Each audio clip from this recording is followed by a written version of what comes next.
आज मी तुम्हाला तिची कहाणी सांगणार आहे.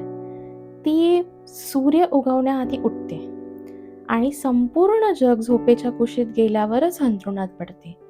तेही दुसऱ्या दिवशीचा विचार करत, जणू काही संपूर्ण जगच तिच्या खांद्यावर विसावलेलं असावं. तिला स्वतःसाठी मोकळा वेळ कदाचित कधीच मिळत नाही, पण इतरांचा वेळ ती कधीच वाया जाऊ देत नाही. ती ना कधी संत पाण्यासारखी शांत, तर कधी रौद्र अग्नीसारखी. रात्रभर रडली तरी पहाट होताच पुन्हा उभी राहणारी आणि संपूर्ण जगाला एकटीने सामोरी जाणारी. ती पडते, धडपडते, पण तरीही सगळ्यांना सोबत घेऊन चालते. आणि सगळ्यात सुंदर म्हणजे स्वतःसारख्याच दुसऱ्या स्त्रीची ढाल बनते. तिच्यासोबत उभी राहते, सावली होऊन माऊली बनते. ती तू आहेस.